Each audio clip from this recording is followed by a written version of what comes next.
Okay, so in the last section, we learned about the 4 triangle congruence postulates that help us prove 2 triangles congruent. They were, give me one. Give me one postulate that proves triangles congruent. Give me one. Side, angle, side. Good. Give me another one. Angle, side, angle. Good. Yep. S, SSS. So side, side, side. Not ASS, not SSA, and not AAA, right? Yes. So there are 4 that work. They are SSS, SAS, ASA, and AAS. Today we are going to add one more to the list. No. HL is the new one that we're going to learn today. So you can see how it looks a little different than the first 4, right? HL stands for hypotenuse leg. What type of triangles contain a hypotenuse? Right triangles have a hypotenuse. A right triangle has 3 sides, 2 of which are called legs. The 2 legs are the 2 sides that form the right angle.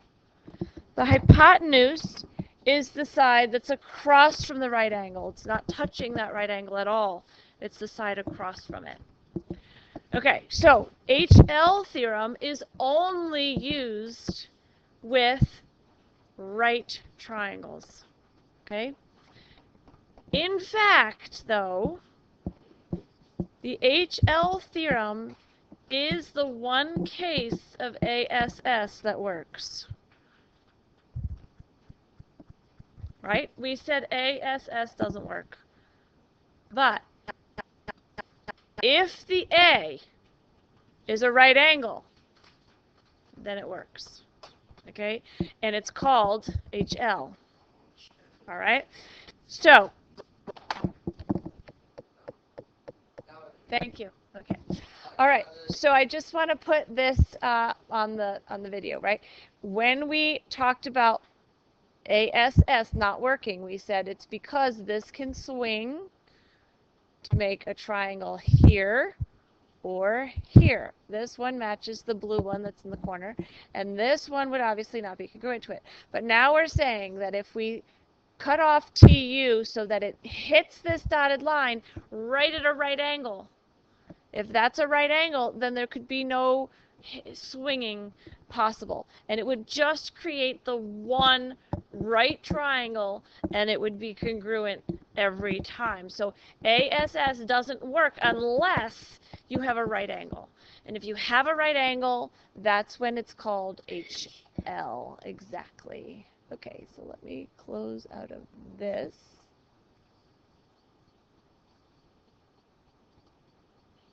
Oops, and go back to this. Okay, so HL is the theorem we're talking about. It's a special case of ASS where the A is a right angle.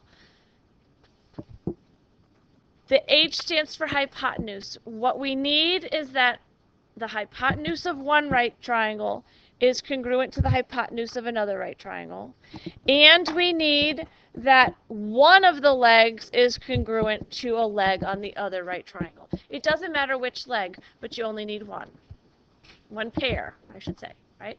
Okay, so in this case, since they are right triangles, and we have PR congruent to XZ, that's the H congruent to H. And we have PQ congruent to XY, that's the L congruent to the L. Therefore, we can say that the 2 triangles are congruent. I'm going to give you an order here. I want you to match the order. If I say triangle PQR, what would have to be the order of my other triangle? XYZ. XYZ, right? Okay. Notice that when we learned SSS, SAS, ASA, AAS, there were 3 congruences that we needed. 3 arrows in a proof that pointed to our triangle congruence. With HL, it's a little different. We still need 3 arrows. We still need 3 arrows, but only 2 of them are going to be congruent statements.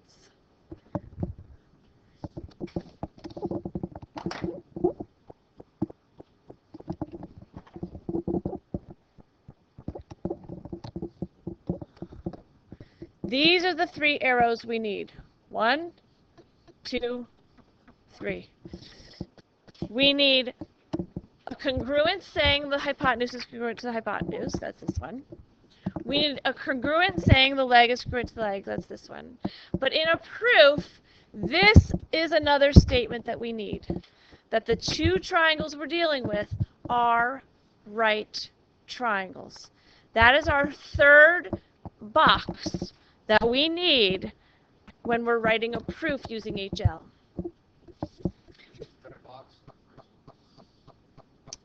We need it doesn't have to be first, second, or third. It was just these are the 3 things we need. Congruence of hypotenuses, congruence of legs, and a statement that says the 2 triangles are right triangles. Okay? Okay, so we're going to see that in action here. This is just stating that HL is a special case of SSA, right? And this box shows us that, you know, ASS or SSA does not work.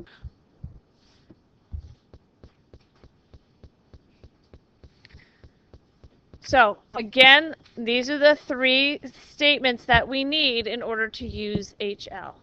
There are 2 right triangles, the congruences of the hypotenuses and the congruence of the legs. You like this joke?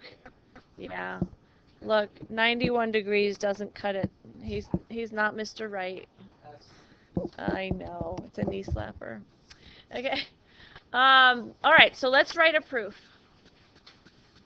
Angle WVZ and angle VWX are right angles. That is going to be our first statement. I'm just warning you, in this space here, don't write very big. We need to, you know, maximize our space. So I'm going to write kind of small. WVZ and VWX are right angles.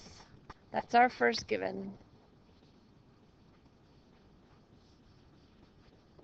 WZ congruent to VX. That's our second given.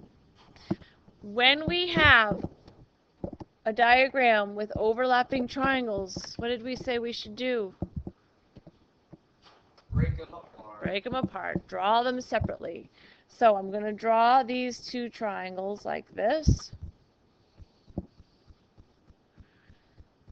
Z, V, W, and W, V, X. Now, reading the givens, we're going to mark our diagram. WVZ and VWX are right angles. So put a right angle there and a right angle there. WZ and VX are congruent. WZ and VX are congruent.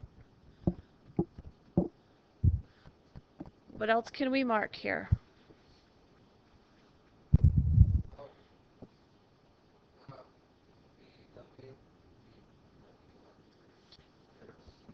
Very good. Whenever we split apart and redraw triangles separately, we have to remember to look for a reflexive in the diagram when they were together. So in this case, the reflexive is VW. They share the side VW, so we can mark that congruent.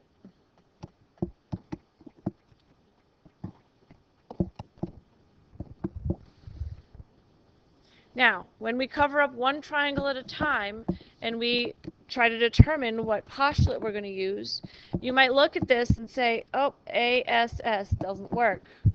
But now, and in the past you would have to say ASS doesn't work, but now you say, aha, but that A is a right angle.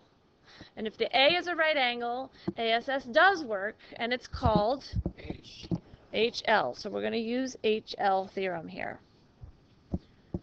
So in our proof then, we still need 3 arrows before we can say HL theorem works. Right now we have 1 congruence here. We need, and that congruence that they have given us, is that the H or the L?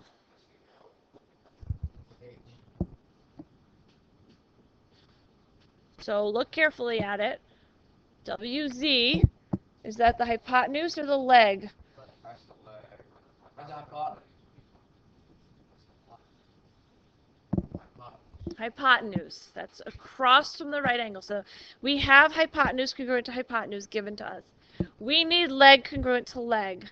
We have to make that statement here. VW congruent to VW. You could say WV is actually more correct, but it doesn't matter. I'm not going to be picky about it. That's the reflexive property. So we have a congruence here, we have a congruence here. The other statement we said we needed is that the 2 triangles are right triangles. Do we have that yet? No, we don't. We have that there are right angles there. We do not have that we have right triangles. So we actually...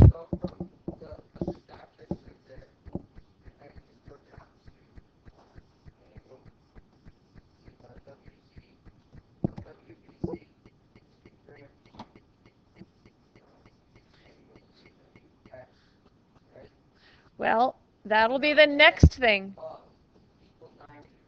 R. Okay, so R right triangles. Right? This one says that they are right angles. We need to state that they are actually right triangles. Okay, so that's the statement that we need. These 2 triangles are right triangles. What do you suppose the reason's going to be here? If I... Exactly. Definition of right triangle. Right? If I say, here's this triangle, it's got a right angle in it, and you say, oh, so it's a right triangle. Why? Because that's the definition of right triangles. So, definition of right triangle. It just says that it has a right angle in it. All right, so that was the other statement that we needed. Now we have 1 arrow, 2 arrows from our H and our L, and then 1 arrow coming from the statement that says they're right triangles. And now we're ready to say WVZ, triangle WVZ is congruent to triangle VWX. HL theorem. That make sense?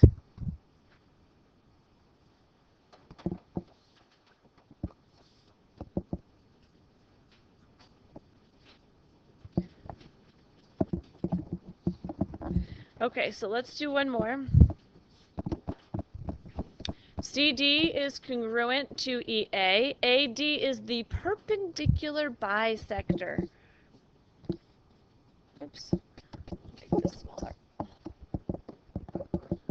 Yep.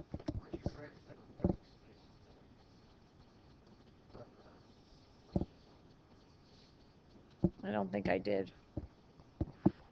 To prove the right triangles are congruent, you must prove that the hypotenuses are congruent and that 1 leg is congruent. Right? We need the hypotenuses and 1 leg. Okay, CD is congruent to EA is given, and then AD is the perpendicular bisector of CE. Perpendicular bisector really means 2 things. So from this given, I'm going to be able to write 2 statements. Can you give me 1 fact that is true because AD is the perpendicular bisector of CE? Yeah.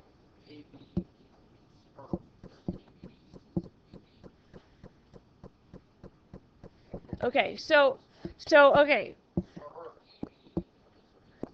So which one is it? You're right. One of those is correct. When you read the statement, AD is the perpendicular bisector of CE. What's getting cut in half? AD or CE? CE is getting cut in half. So, what's the statement that's we're going to make? Good. CB is congruent to, we should make it EB, right? Because we got to watch our order. CB congruent to EB.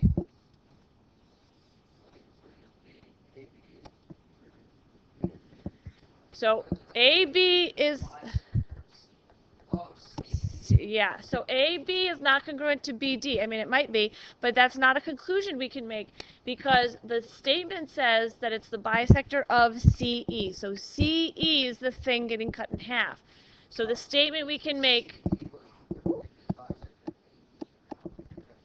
yep. So CB is congruent to EB because the CE is getting cut in half. So we can mark that in our diagram. What is the reason? Okay, so is that the definition of perpendicular, that things are congruent? Definition of bisector. So this is the piece that comes from the word bisector. Cutting something into two congruent pieces comes from the word bisector. Definition of bisector. Now, we also have to use that perpendicular fact. What does perpendicular mean? Yeah? It's at a right angle. So, can you name for me two right angles from this diagram? Angle CBD and EBA.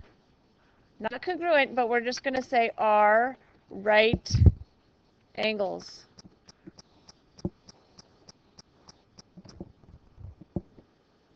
Because perpendicular means that they form right angles. So this is going to be definition of perpendicular now.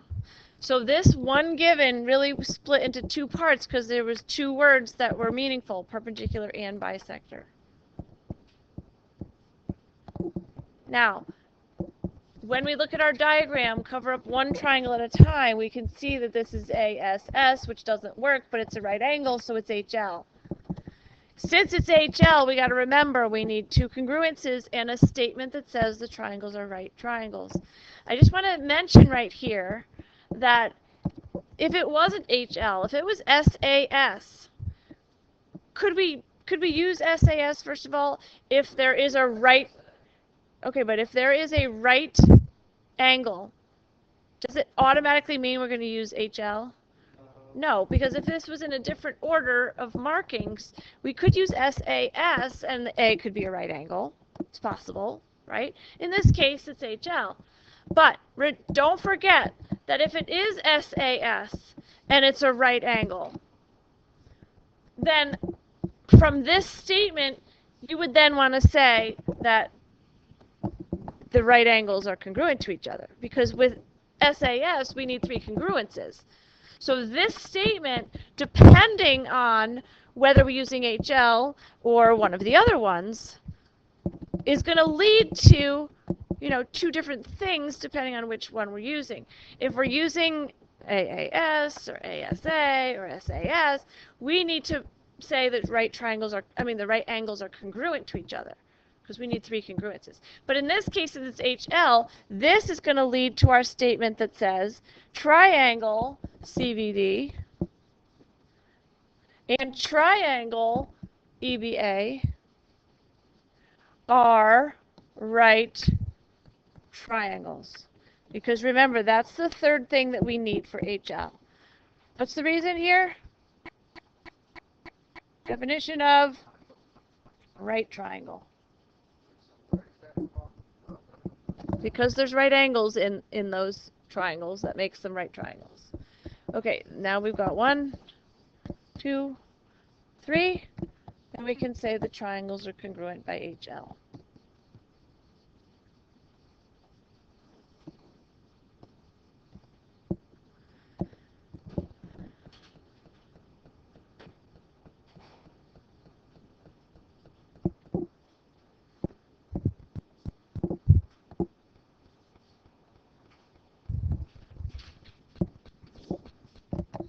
Okay, the next piece of this lesson is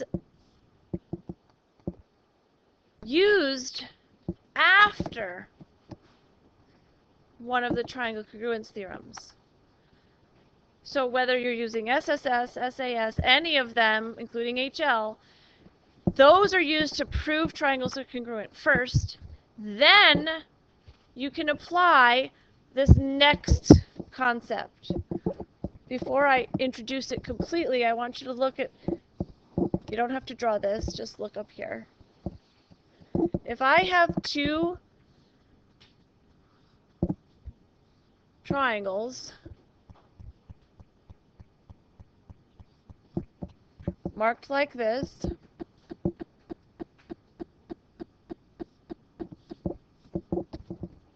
which postulate would I use to say that these two triangles are congruent to each other?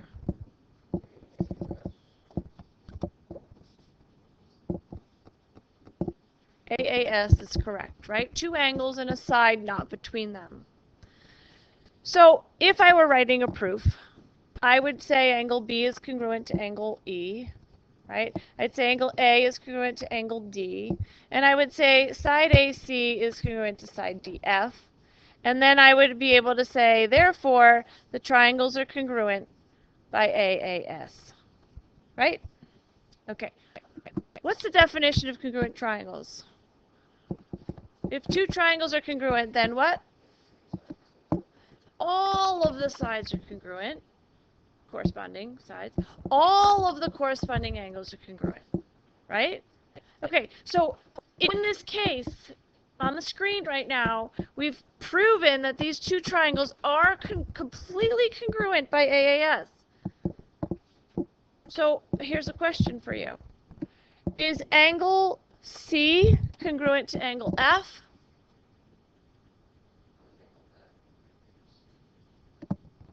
Either way. Are these two angles congruent to each other?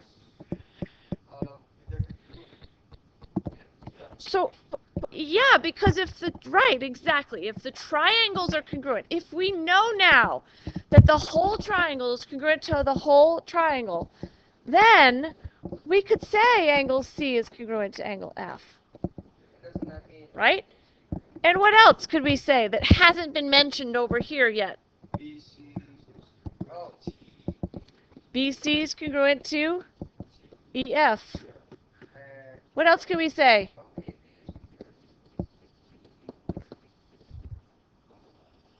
Right? So these three parts were not mentioned when we were proving the triangles congruent. But once we prove the triangles are congruent, don't we know these parts are congruent also? What would be our reason? Definition of congruent triangles. What?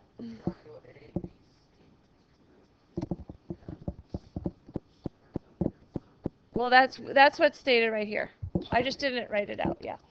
Okay, so that's what this next concept is. Proving corresponding parts of the congruent triangles are congruent.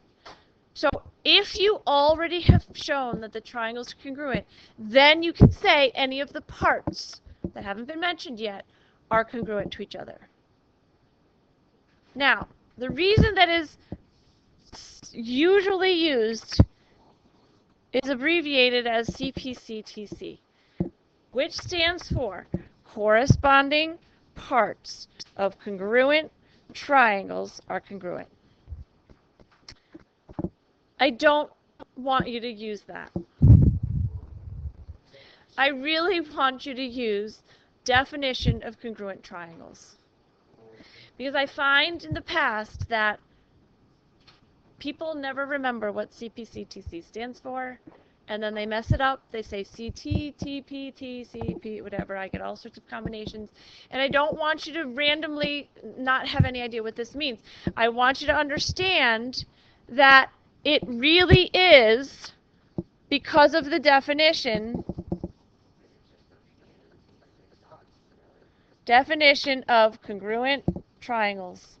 And you can abbreviate it that way. Use your symbols. Definition of congruent triangles. Use this as your reason.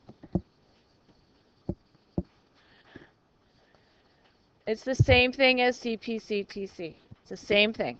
Okay? So you may see CPCTC written places. You may hear it mentioned. You know that it's the same thing as the definition of congruent triangles. Okay, so how is this used? This is a proof we just did actually before. AC is congruent to AD. AB bisects angle CAD. So, again, I'm going to write small here. This is given. So, since AB bisects angle CAD, what congruence could I state? Not because of this given. We can say reflexive over here. AB congruent to AB is reflexive. Mark it in the diagram. That's true. But because of this given, what can I mark congruent to what in the diagram? Because of AB bisecting CAD, what congruence can we say? Yeah, Justin. So watch your order of your angles. We're talking about angle. We need the vertex to be the middle letter.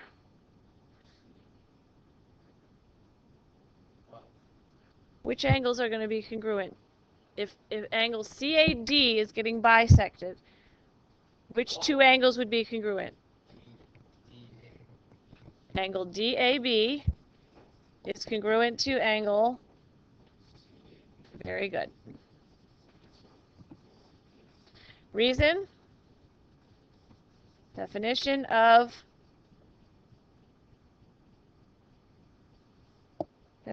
what?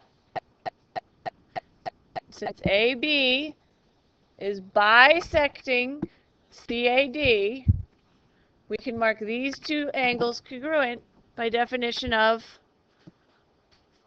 bisect.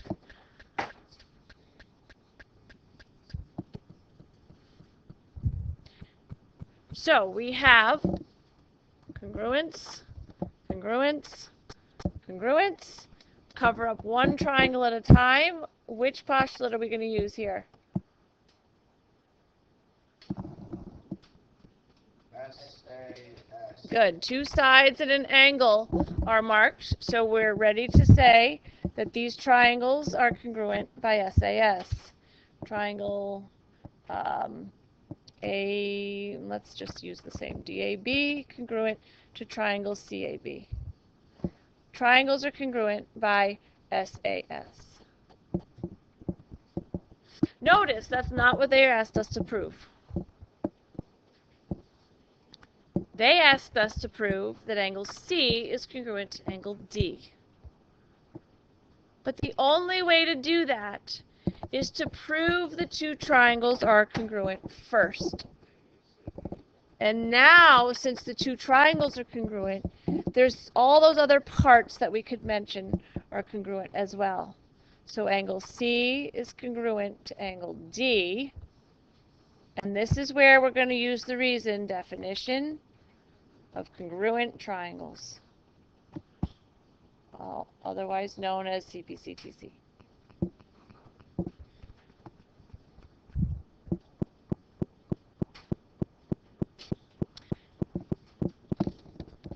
This is a good example of a proof using CPCTC, but unfortunately we're running out of time, so I'm not going to do that one right now. I do want to do this one on the back. It says, write a congruent statement to state what two triangles are congruent. State the theorem or postulate supporting why this is true. So EAT is congruent to what triangle? What order would we use? MAT. Yep. Now, if I cover up one triangle at a time, as it is right now, there's not enough markings. What else could I mark in here? Yep.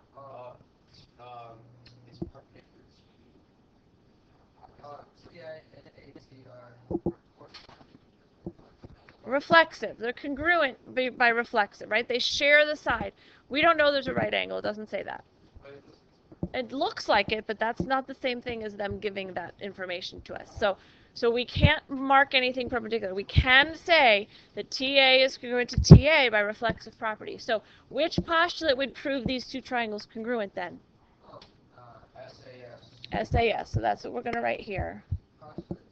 Now, and you can pick any congruence you want here as long as it's a pair of angles or a pair of sides that have not been mentioned yet.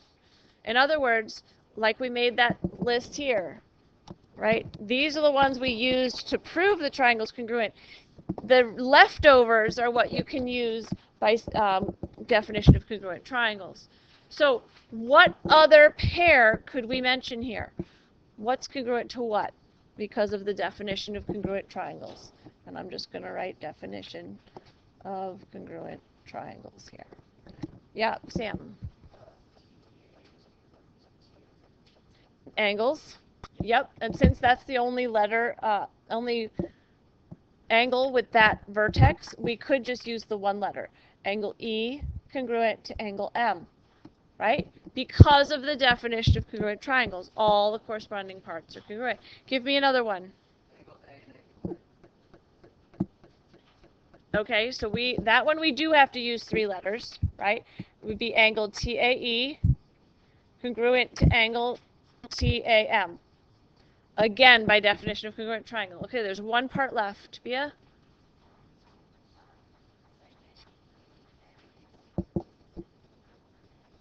Good. Again, so any one of those parts could be listed there as a correct answer.